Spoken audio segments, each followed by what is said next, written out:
오늘도 우리 옆 사람과 이렇게 인사하면서 교제하겠습니다. 당신은 복을 끼치는 사람입니다. 인사합시다.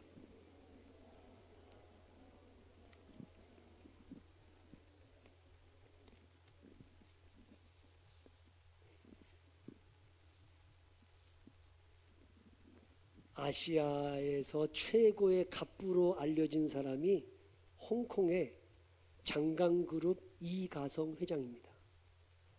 이 이가성 회장의 개인 재산이 30조 원이라고 합니다. 어느 날 이가성 회장 밑에서 운전기사로 30년을 일했던 기사가 일을 그만두게 됐어요. 그래서 이가성 회장이 운전기사의 30년 동안 수고한 노고를 생각하고 또 노년을 잘 보낼 수 있도록 그에게 200만 위안을 건네주었습니다.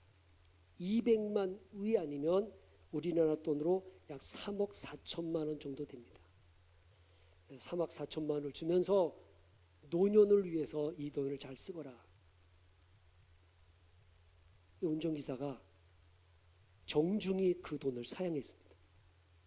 그러면서 하는 말이, 회장님,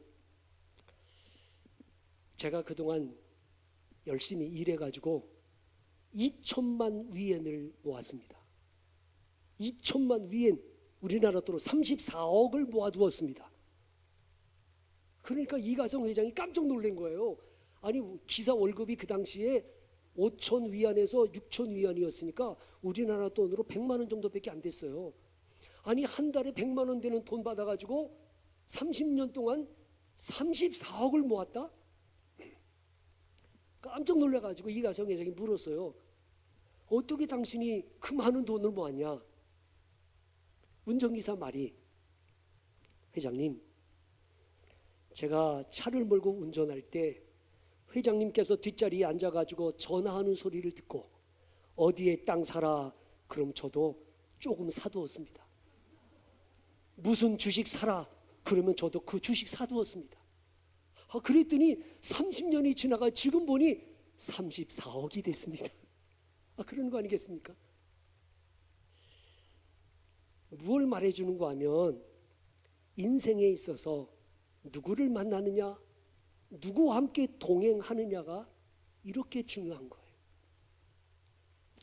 한자어에 근주자적, 근묵자흑이라는 말이 있어요. 근주자적이라는 말은 붉은 인주 있잖아요. 도장 찍을 때 붉은 인주를 가까이 하면 붉게 물들게 되고, 금묵자흑, 검은 먹을 가까이 하게 되면 검게 물들게 된다. 무엇을 가까이 하느냐에 따라서 내 인생이 달라진다는 거예요. 파리의 뒤를 따르면 쓰레기 주변만 맴돌게 되고, 꿀벌의 뒤를 따르게 되면 꽃밭을 거닐게 된다. 향수 가게에 머물다 온 사람의 몸에서는 향수기가 나고, 생선 가게에 머물다 온 사람의 몸에서는 비린내가 나는 법이다. 그러니까 내가 누구와 함께 머물고 누구와 함께 교제하고 누구와 함께 사귀느냐가 내 인생에 엄청난 영향력을 끼치는 거예요. 그러니까 오늘 우리들은 사람을 잘 사귀어야 돼요. 사람 잘 만나야 돼요.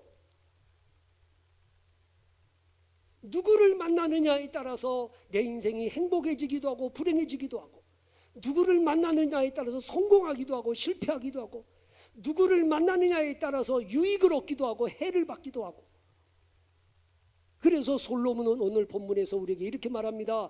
지혜로운 자와 동행하면 지혜를 얻고 미련한 자와 사귀면 해를 받느니라. 그러니까 사람 잘 만나야 되는 거예요. 사람 잘 사귀어야 되는 거예요. 자, 이 홍콩 아시아 최고의 갑부인 이가성 회장이 그 어록 중에 육불합 참 7불교라는 말이 있습니다. 육불합 7불교. 이게 뭐냐면 6종류의 사람과는 동업하지 말고 7종류의 사람과는 사귀지 마라. 6불합, 7불교. 그래서 6불합이 뭐냐? 동업하지 말아야 될 6가지의 사람들. 첫째, 개인적 욕심이 너무 강한 사람과는 동업하지 마라. 두 번째, 사명감이 없는 사람과는 동업하지 마라. 세 번째, 인간미가 없는 사람과는 동업하지 마라. 네 번째, 부정적인 사람과는 동업하지 마라. 다섯 번째, 인생에 원칙이 없는 사람과는 동업하지 마라. 마지막 여섯 번째, 감사할 줄 모르는 사람과는 동업하지 마라. 6불합이야. 7불교, 사귀지 말아야 될 7가지 사람이 있어요. 첫째, 불효하는 놈하고는 사귀지 마라. 부모를 섬기지 못하는 그런 사람과는 교제하지 마라. 두 번째, 사람에게 각박하게 구는 사람과는 사귀지 마라. 세 번째, 시시콜콜 따지는 사람과는 사귀지 마라. 네 번째, 받기만 하고 주지 않는 사람과는 사귀지 말라. 다섯 번째, 아부를 잘하는 사람과는 사귀지 마라. 여섯 번째, 권력자 앞에 원칙 없이 구는 자와 사귀지 마라. 일곱 번째, 동정심이 없는 사람과는 사귀지 마라.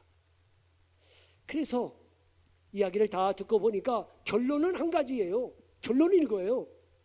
지혜로운 자와 사귀고 미련한 자와는 사귀지 말라는 이야기죠. 자, 지혜로운 자와 동행하면 지혜를 얻는다. 여러분, 누가 지혜로운 사람입니까? 성경을 통해서 볼 때 지혜로운 사람, 잠언서 9장 10절에 이렇게 말합니다. 여호와를 경외하는 것이 지혜의 근본이요 거룩하신 자를 아는 것이 명철이니라. 그러니까 하나님을 경외하는 사람이 지혜로운 사람이야. 여러분은 누구와 가까워지고 싶어요? 여러분은 어떤 사람과 사귀고 싶어요? 권력 있는 사람하고 사귀고 싶어요? 돈 많은 사람하고 사귀고 싶어요? 인기 있는 사람들하고 사귀고 싶어요? 여러분, 하나님을 경외하는 사람과 사귈 수 있기를 바라요. 그게 복이야. 내게 유익이 되는 거야. 예? 왜냐하면 하나님을 경외하는 지혜로운 사람과 동행을 하면 더불어 하나님의 은총과 긍휼을 입는 자가 될 수 있기 때문이죠. 예? 사도행전 27장에 보면 사도 바울이 알렉산드리오라는 배를 타고 로마로 호송되어 갈 때 유라굴로라는 광풍을 만나가지고 배가 파손될 위기에 처하게 되고 276명의 사람들이 며칠 동안 먹지 못해서 다 기진맥진해 있을 때 이 276명의 사람들이 극적으로 구출되고 안전하게 육지에 도착할 수 있었던 것은 하나님을 경외하는 사도 바울 한 사람 때문에 하나님이 은총을 베풀어 주신 것이기 때문이죠.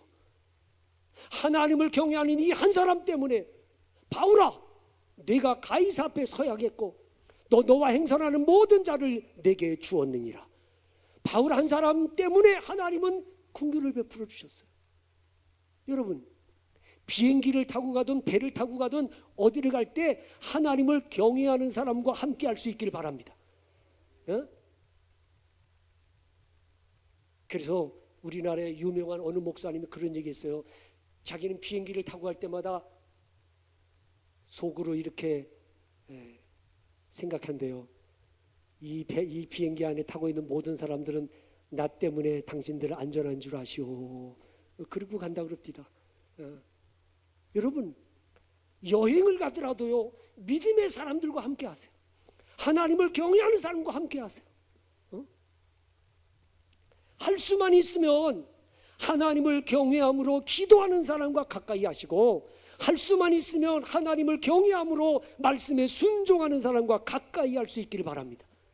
그것이 내게 복이고 그것이 내게 유익이 되니까. 유다의 왕 가운데 요아스라는 왕은요 7살의 왕이 됐어요. 근데 7살의 왕이 됐는데 이 철부지 7살이 어떻게 나라를 다스리겠어요? 근데 성경에는 요아스가 하나님 보시기에 정직하게 행했다고 그랬어요. 7살짜리가 어떻게 나라를 잘 다스렸을까? 이유는 간단해요. 역대하 24장 2절 말씀에 제사장 여호야다가 세상에 사는 모든 날에 요아스가 여호와 보시기에 정직하게 행하였으며, 그러니까 7살짜리 요아스 왕이 정직하게 나라를 잘 다스릴 수 있었던 것은 그 곁에 여호야다라고 하는 하나님을 경외하는 제사장이 있었기 때문이죠. 이 여호야다가 이 요아스 왕에게 멘토가 돼가지고 그를 이끌어주고 지도해주고 조언해주고 충고해주고 그를 잘 이끌어 주었기 때문에 하나님 보시기에 정직한 왕이 된 거예요. 하나님을 경외하는 사람이 내 곁에 있다는 거, 하나님을 경외하는 사람과 함께 한다는 것, 이건 복이고 은혜인 거예요. 문제는 이 요아스 왕이 여호야다가 살아있을 동안에 그렇게 정직하게 행하던 왕이었는데 여호야다가 죽은 다음에 문제가 생겼어요. 역대하 24장 17절 18절 말씀에 여호야다가 죽은 후에 유다 방백들이 와서 왕에게 절하매 왕이 그들의 말을 듣고 그의 조상들의 하나님 여호와의 전을 버리고 아세라 목상과 우상을 섬겼으므로 그 죄로 말미암아 진노가 유다와 예루살렘에 임하니라. 자, 여호야다가 죽고 나니까 간신배들이 요아스 주변에 진을 치고 그 간신배들 말 듣고 있다가 결국에 하나님 떠나고 우상 숭배하다가 요아스가 죽게 되고 그리고 나라가 어렵게 되는 거예요. 여러분, 아첨하는 사람들 그게 중요한 게 아니에요. 정말 하나님을 경외하는 사람과 가까이 하고 하나님을 경외하는 사람과 동행하는 것이 복되다는 거지. 지혜로운 자와 동행하면 지혜를 얻고 미련한 자와 사귀면 해를 받느니라. 잊지 마셔야 돼요. 여러분, 인간성이 좋고 성품이 좋은 사람이라도 하나님을 경외하지 않는 사람은 내게 복이 될 수 없습니다. 시편 14편 1절 말씀에 어리석은 자는 그의 마음에 이르기를 하나님이 없다 하는도다.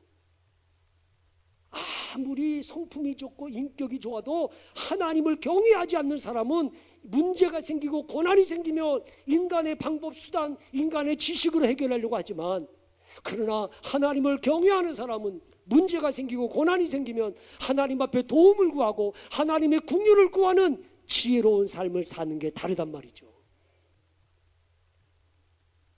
오늘도 우리는 할 수만 있으면 하나님을 경외하는 지혜로운 사람과 교제하고 사귀면서 더불어 하나님의 은총을 받아 누리며 살 수 있기를 바랍니다. 누가 지혜로운 사람입니까? 듣는 마음을 가진 사람이에요. 듣는 마음. 자, 오늘 본문 잠언서 13장 1절을 한번 보실까요? 다 같이 시작. 지혜로운 아들은 아비의 훈계를 들으나 거만한 자는 꾸지람을 즐겨 듣지 아니하느니라. 아멘. 자, 그러니까 지혜로운 아들, 미련한 아들의 차이가 뭐냐? 지혜로운 아들은 아비의 훈계를 들어요. 미련한 자식은 아비의 꾸지람을 듣지 않아요. 듣느냐 안 듣느냐 이 차이잖아요. 그 다음에 10절을 보세요. 잠언서 13장 10절 시작. 교만에서는 다툼만 일어날 뿐이라 권면을 듣는 자는 지혜가 있느니라. 아멘. 듣는 자는 지혜가 있다. 네? 그러니까 지혜가 뭐냐? 듣는 마음이에요.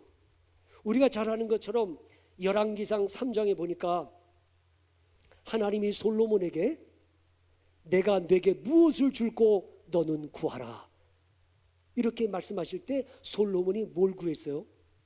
솔로몬은 부귀영화나 장수를 구하지 않았습니다. 솔로몬은 이렇게 기도했어요. 누가 주의 이 많은 백성을 재판할 수 있으리까? 듣는 마음을 종에게 주사 주의 백성을 재판하여 선악을 분별하게 하옵소서. 듣는 마음을 주옵소서. 그게 지혜야. 여러분, 뭐가 지혜입니까? 하나님의 말씀을 듣는 것 지혜예요. 내게 말씀하시는 성령의 음성을 듣는 게 지혜예요. 예? 사람의 말 듣고 세상의 말 듣는 것보다 정말 중요한 게 뭐냐? 하나님의 말씀을 듣는 귀가 열리고 내게 말씀하는 성령의 음성을 듣는 여기에 지혜가 있어요. 응? 여러분, 우리는 한 치 앞도 알지 못하잖아요. 내일 일을 모르잖아요. 그러나 성령은 내 인생의 내비게이션이 되어주셔서 나의 갈 길을 인도하시고 나의 갈 길을 지도해 주시고 이끌어 주시는, 그러므로 여러분 수시로 내게 말씀하는 성령의 음성을 들을 수 있기를 바래. 오늘도 설교 시간에 말씀을 통해서 주의 음성을 듣는 지혜가 있기를 바랍니다. 듣는 마음이 지혜야.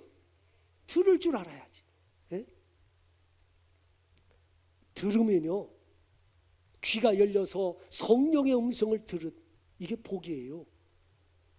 저는 94년도에 상가교회에 있을 때 교회가 부흥되지 않고 경제적으로 어렵고 막 힘들 때 선배 목사님들이 저 찾아와가지고 장소가 좋지 않으니까 빨리 다른 곳으로 이전하라고 말씀하셨어요. 저도 갈등이 많이 됐어요. 그러다가 기도는 하고 결정하자. 그리고 강단에서 하나님께 기도하는데 어느 날 성령이 내 마음에 이런 음성을 들려주셨어요. 너 회개해야 된다. 하나님, 내가 무슨 죄를 지었는데 회개를 합니까? 너 아파트 단지 내로만 오면 교회가 부흥될 거라고 생각하는 인간적인 생각 회개해라. 너는 네가 열심히 설교 준비해가지고 설교만 잘하면 될 줄 알았던 교만한 생각 회개해라. 성령께서 제게 회개하라고 말씀하는데 그날 그 말씀 듣고 철저하게 회개했어요. 하나님, 잘못했습니다. 내 인간적인 생각, 교만한 생각 용서해 주십시오. 그리고 철저하게 회개하고 성령을 의지하고 제가 이제 목회하겠습니다. 그리고 하나님 앞에 엎드렸을 때 하나님이 닫혔던 부흥의 문을 여시고 일꾼들을 보내주시고 교회를 부흥케 만들어 주셨어요. 성령께서 말씀하실 때 그 성령의 음성을 듣고 순종하는 거죠. 네?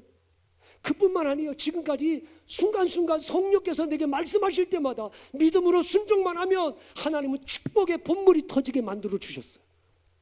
오늘도 여러분 순간순간 내게 말씀하시는 성령의 음성을 듣는 사람이 되기를 바랍니다. 성경을 통해서 말씀하시는 하나님의 말씀을 들을 수 있기를 바랍니다.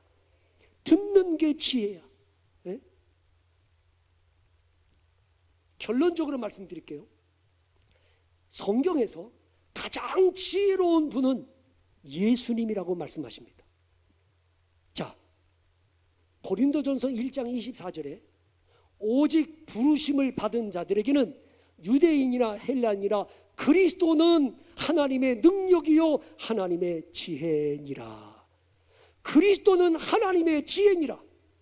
골로새서 2장 3절 말씀에 그 안에가 어디야? 예수 안에는 지혜와 지식의 모든 보화가 감추어져 있느니라. 예수님 안에 온갖 지혜가 지식이 그 안에 감추어져 있단 말이죠. 여러분 잠언서에는 지혜라는 말이 123번 나와요. 근데 여러분이 잠언서를 읽으면서 그 지혜라는 말을 읽을 때 그 지혜라는 말 대신에 예수님을 대입해서 읽어보세요. 훨씬 은혜가 됩니다. 감동이 됩니다. 예. 여러분 예수님만이 온전한 지혜를 가지신 분이세요.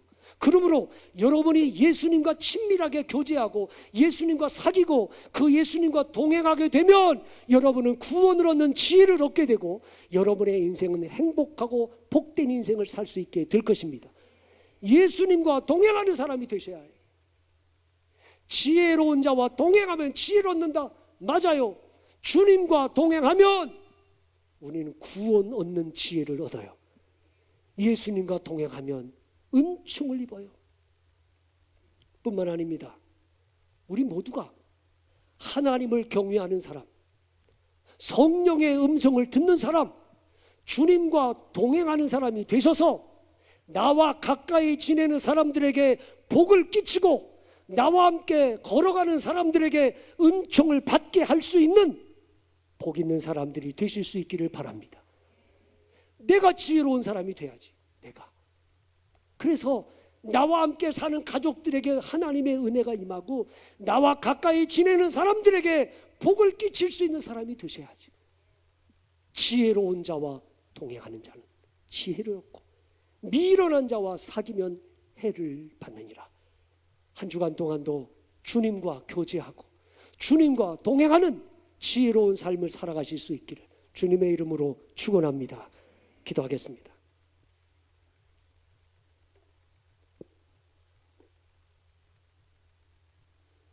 하나님 아버지, 인생을 살면서 누구를 만나느냐, 누구와 가깝게 교제하느냐가 내 삶에 많은 영향을 끼치게 됩니다.